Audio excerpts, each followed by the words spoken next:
Hello everyone, good evening.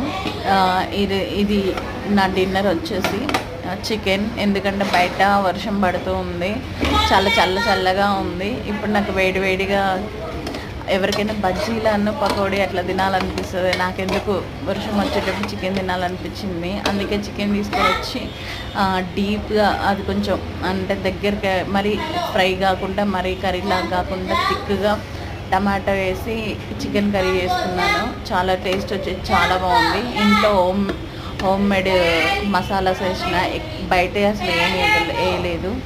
Next కొత్తిమీర. ఇంత simple process అనమాట, చాలా బాగుంది. సో మీరు వర్షం వచ్చినప్పుడు ఏ ఫుడ్ తినడానికి ఇష్టపడతారో కామెంట్ చేయండి, లైక్ చేయండి, షేర్ చేయండి, సబ్స్క్రైబ్ చేసుకోండి. Thank you so much.